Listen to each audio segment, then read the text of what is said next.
I think this is the first time that the accomplishment is just walking up to the podium instead of stepping onto one. USC Annenberg class of 2026, congratulations. And thank you, Sophie, for that kind introduction, and also to Dean Willow for inviting me here today. You know, I asked a lot of my friends if they remember who their commencement speaker was, and literally none of them said they remembered. So I really hope I leave you with at least a few tidbits on life after this incredible milestone. And tell people that you heard me too. I should be honest, though, I never went to college. So in many ways, I'm living vicariously through all of you right now, witnessing what hard work and dedication look like from a different perspective. Some of you may recognize me as an Olympic champion. Most of you probably know me from my Olympic crash on live TV a few months ago. But there are lessons for life in both. You're probably thinking I'm going to tell you about winning, about working hard, about talent, and pushing past your limits. But after all is said and done, I've come to realize the most profound wins I have achieved in my life are actually my failures. Think back on your last 4 years here. This degree is an accumulation of the many events you didn't let break you. The all-nighters, the classes where you thought you could never reach the grades you sought, the hours you sacrificed going to the library instead of going with your friends to the 9-0. What you've achieved is no small feat. It's a milestone in your life. You showed up, you put in the work, and today you stand at the top of your first real summit. That degree is proof of what you're capable of when you commit to something hard. Remember this feeling as you confront the challenges in your career and in life. The exciting part is that you are standing at the base of a brand new mountain. And when you reach the top, I promise, the view will be worth the climb. Some of you sit here today thinking you know exactly what comes next. And some of you, and this is completely okay, have no idea what comes next. Whether you can see the top of your next mountain or not, it's there. Neither your confidence nor your fear is going to tell you what the climb is actually going to require. A few months ago, I stood in an Olympic starting gate with the world watching. Despite having been retired for 6 years, getting a knee replacement on my right knee, absolutely no ACL in my left knee, which I actually still don't have right now, and every reason to listen to those who told me to stay home, I was back. At 41 years old, racing against women half my age, and yet I had crawled my way back to #1 in the world. And I knew, thank you.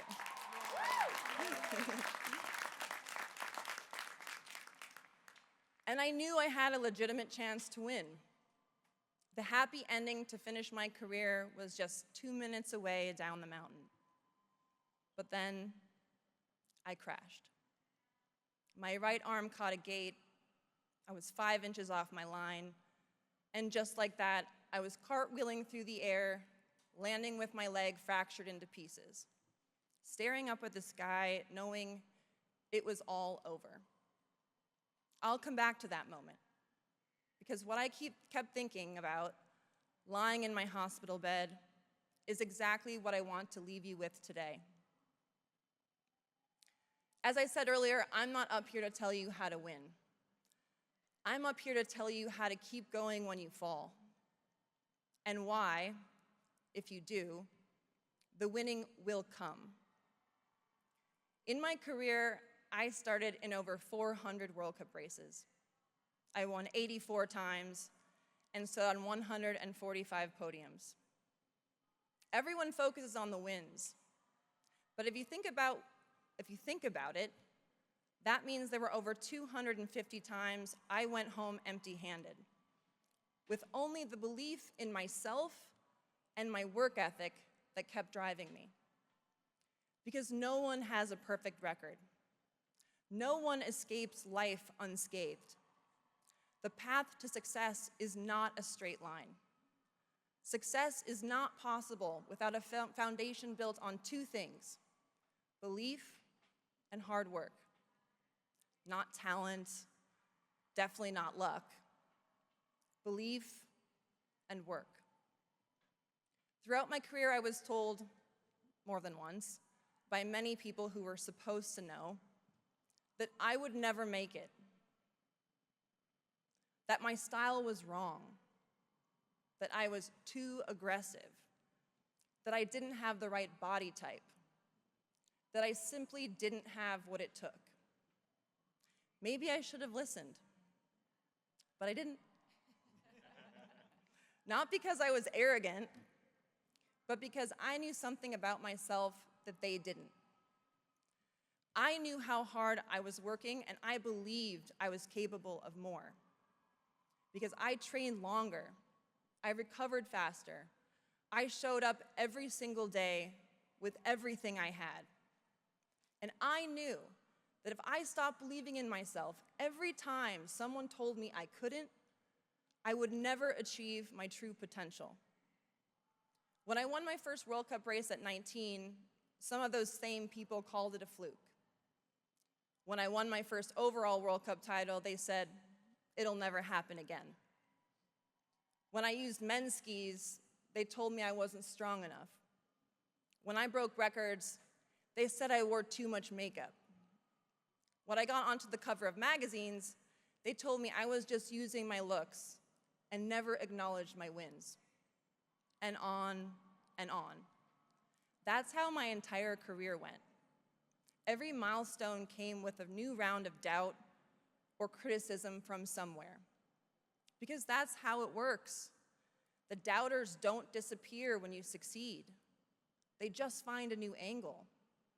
People will underestimate you, challenge you, and question you for most of your life, which means the belief has to come from you, because it will never come consistently from the outside. I'm not telling you to ignore feedback. Be honest with yourself. Work hard on your weaknesses. But there is a big difference between someone helping you get better and a voice telling you that you don't belong. You need to know the difference. And when it's the latter, tune it out completely. Every single person in this room has been underestimated by someone. What you do with that is your choice.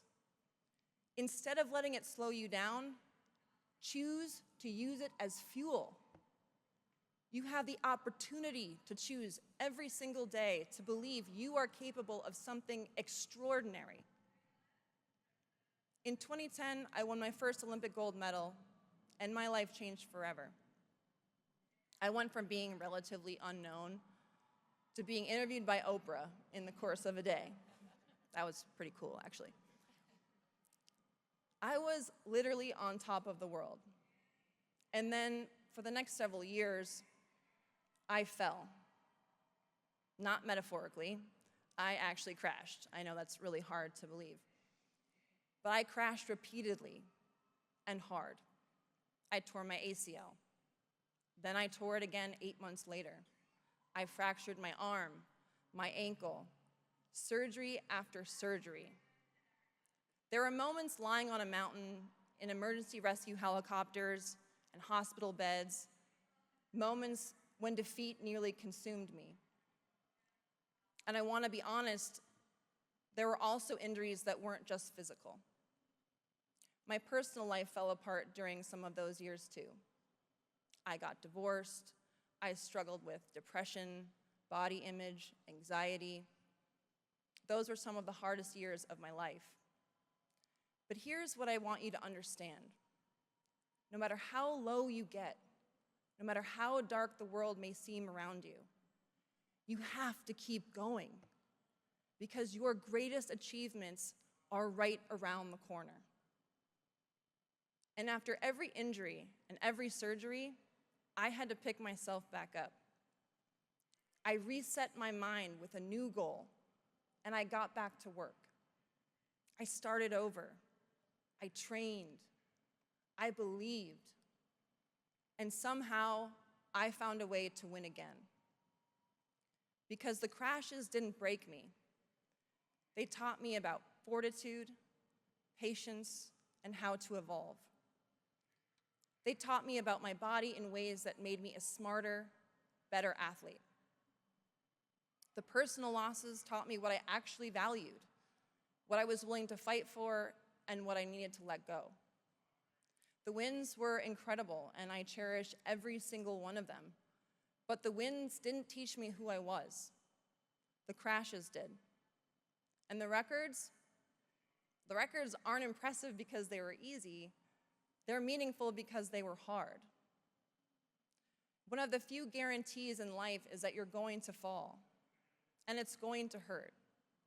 And in that moment, how you respond will matter more than anything else.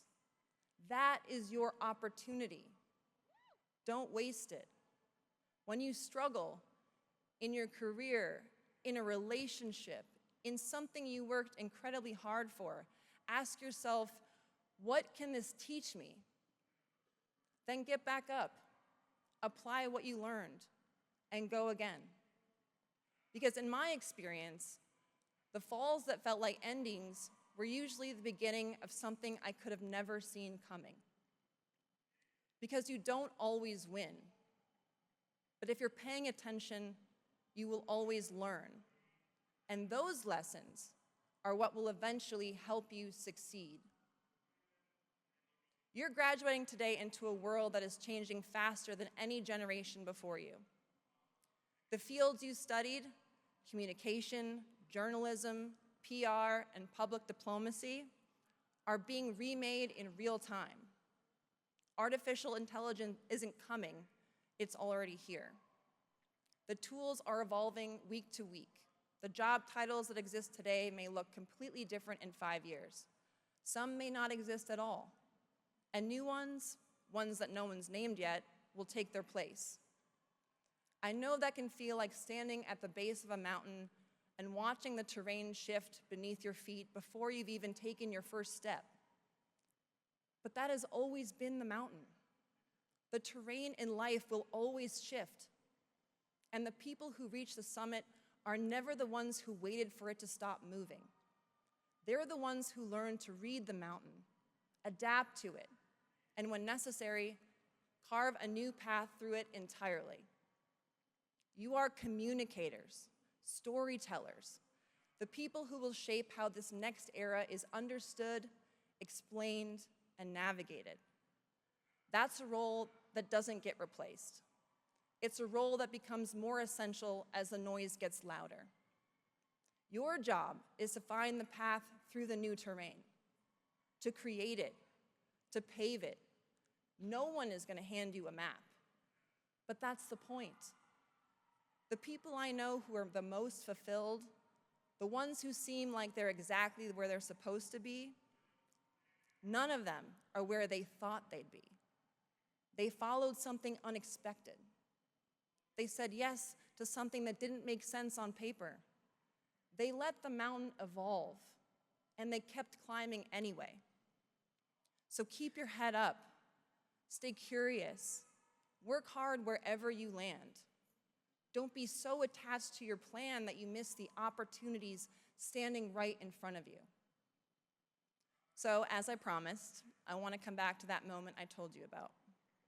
That night after my Olympic crash, lying in a hospital bed where I had a lot of time to think.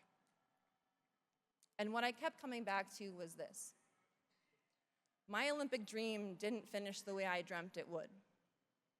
It wasn't a storybook ending. It was just life. But here's what I know about life, and about ski racing, and about anything worth doing. We take risks. We dream. We love. We jump. And sometimes we fall. Sometimes our hearts break. Sometimes we don't achieve the things we know we could have. but we can try. And that, the trying, is the whole point. I have no regrets, literally, not one. Because standing in that starting gate, knowing I had earned the right to be there, knowing I had a real chance to win, that was already a victory. That crash didn't take that from me. Nothing could. And you are about to walk out of here into a world that's going to ask you to dare, to step into your own starting gate. Maybe it's your first job and you're not sure you're ready. Maybe it's a company you want to build and everyone thinks the odds are stacked against you. Maybe it's a seat at the table no one handed to people like you without a fight. Step into that gate anyway, because the daring, the act of trying when the outcome isn't guaranteed, that's where the next phase of your education really begins. Out there, in the risk, in the attempt, in the willingness to stand at the top of something terrifying and try anyways. I have stood at the top of some of the most beautiful mountains in the world. But when I think about who I am, really, at my core, I don't think about the wins or the records. I think about the little girl from Minnesota who was told she'd never make it. I think about every starting gate I stood in afraid. I think about every time I climb back up after a crash, with broken bones, with nobody watching. That's who I am. I'm the person who refused to give up. So dare to dream, even when it's hard, even when the outcome is uncertain, even when people think you're crazy for trying. Jump, because the only real failure in life is not trying. Class of 2026, I believe in you, and I cannot wait to see what your future holds. Now go. Fight on. Your mountain awaits.